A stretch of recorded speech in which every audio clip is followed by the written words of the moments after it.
Gary reasoned.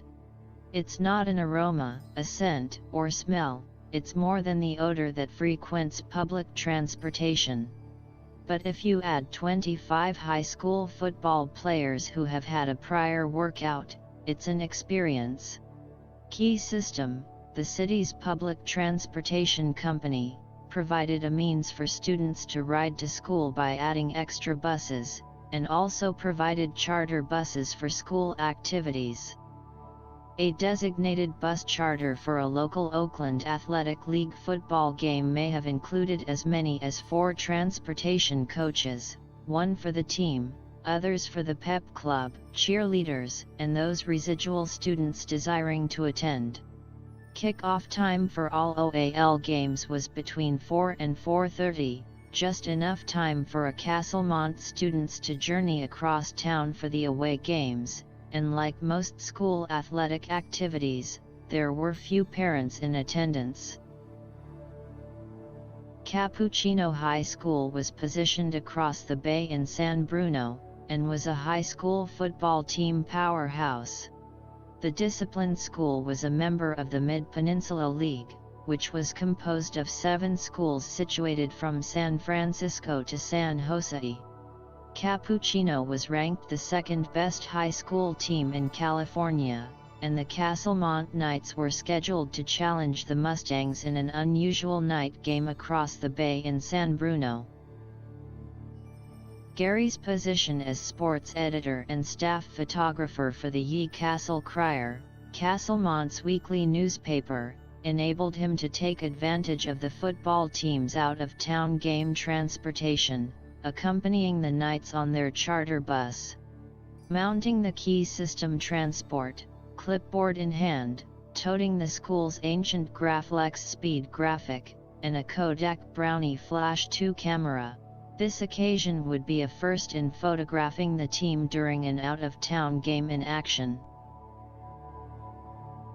The reporter have already made a decision to turn down any request to run the down marker, or chart the team's stats as in the past.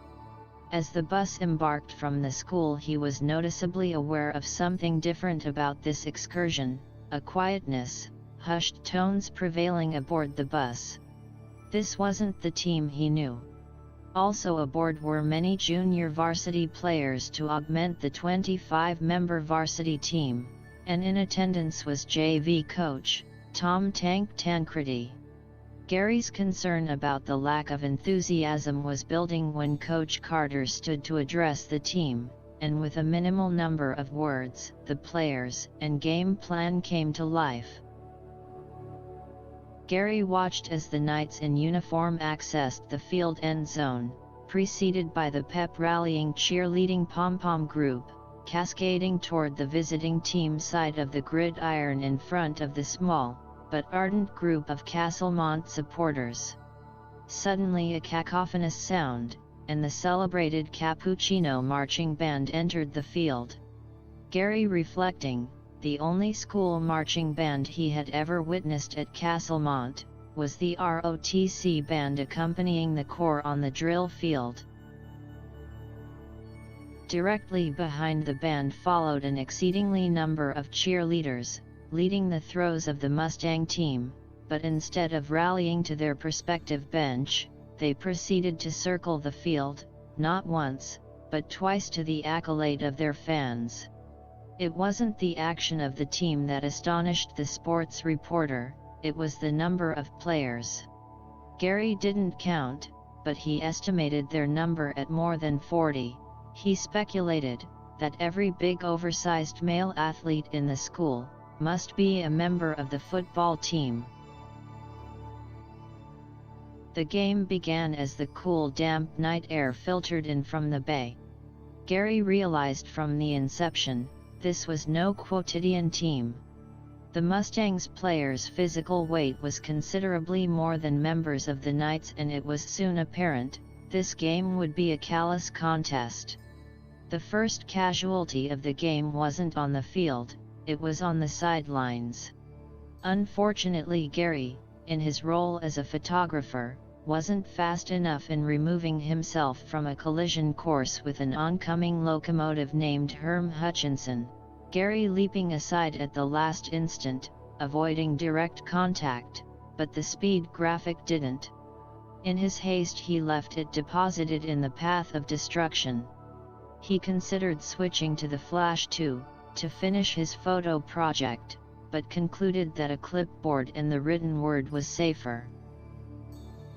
The beginning of the second half, the Mustangs leading, found a new player in the game. This performer could definitely influence the outcome.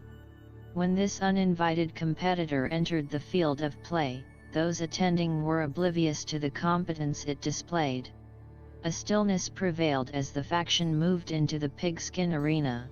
A damp cold chill engendered the meteorological atmosphere. This player, a member of Mother Nature's team, would change the whole complexion of the contest. The all-encompassing dense ground fog rolling in from the bay, its presence obscuring the playing field visibility, would be a game-changer. Castlemont was stopped at their end of the field. A punt was in order.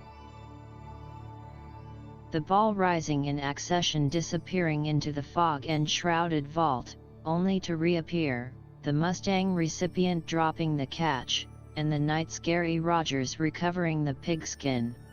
The Crusading Knights scored, and on the ensuing kickoff, the Advocate obscuring mist once again enveloped the ball, and as before Capuchino fumbled, a hustling Gary Rogers once again recovering, the Crusaders' Herman Hutchinson adding another 6. Gary was amiss with the circumstances, and remained fervent that this atmospheric settlement would continue, but to no avail. The enveloping fog began lifting to its normality in the heavens, and the advantage returned to the Capuchino Mustangs.